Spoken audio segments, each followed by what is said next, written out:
Good morning, student. Welcome to R1 Pro.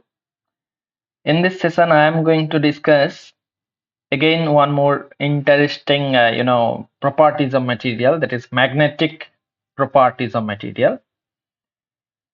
And depending uh, upon the properties of material, magnetic properties of material, we get to see that Earth also behaves like a magnet, isn't it? So this is fascinating. Although we are not going to that fascinating part, we'll just roughly know what are the properties briefly. So our topic name is today magnetic materials, that is the materials which show magnetic property, attraction, repulsion. Okay, and as we all know from our childhood also, we know Earth has a magnetic field. Earth is itself like a magnet, isn't it? But actually, Earth is not a magnet. The materials in the outer core of the Earth is behaves so that it rotates, it revolves, it produces the magnetic field finally.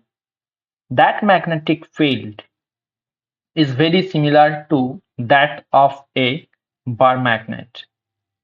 That is why we call Earth acts as a bar magnet. So go let us come into our topic, types of magnetic materials. How many types of magnetic materials are there? See, magnetic materials are classified based on their behavior in a magnetic field. So a external magnetic field is applied on magnetic materials, and the response, based on the response to a external magnetic field of a material, the materials are broadly classified, categorized into three parts: diamagnetic materials, one of them, paramagnetic materials, and ferromagnetic materials. We'll discuss briefly the materials, the category, one by one. First, diamagnetic material. Very weakly repelled by magnetic fields. Okay. For example, suppose there are magnetic field lines and somewhere here, sorry, and somewhere here a diamagnetic material is there. So it will feel and force in the opposite direction, but the strength of the force will be very less. Here it is written, very weakly repelled by magnetic fields.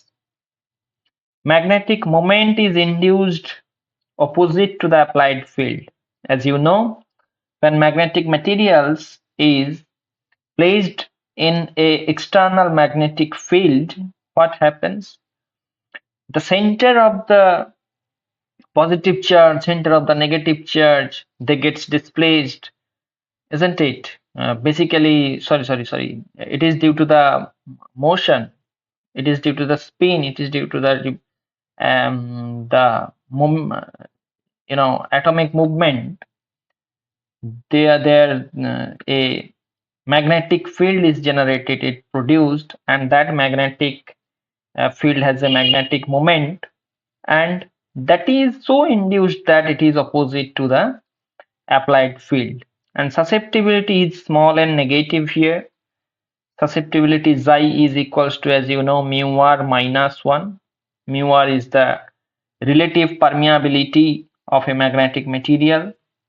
So this permeability mu r, relative permeability, is actually less than 1 but positive, that is 0.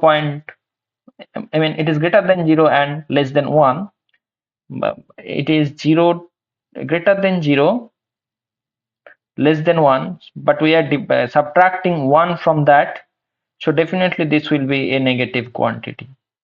Example: bismuth, copper, silver, water. One more property we can see here, that is, suppose this is a diamagnetic material, okay, and suppose we have an external magnetic field like this. We have an external magnetic field like this. This extends up to here actually. It extends up to here actually. But when we place the diamagnetic material inside the external magnetic field, what happens is they try to, the space between the field lines is more, like this only. This is diamagnetic material. For paramagnetic material, it is attracted but weakly. The strength of the force is less, and magnetic moments of atom tend to align with the field. Like in case of diamagnetic material, magnetic moment was induced opposite to the applied field, but here it is induced to the in the direction of the external field. Susceptibility is small but positive. Here also xi is equals to mu r minus 1. Okay, so mu r is here positive. It is positive.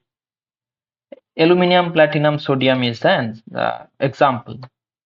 Ferromagnetic material, these are the materials like nickel, cobalt, iron, strongly attracted by magnetic fields, exhibit spontaneous magnetization due to domain alignment. That is, when external magnetic field is applied, suppose here these are the external magnetic field lines, and here this is a ferromagnetic material. What happens?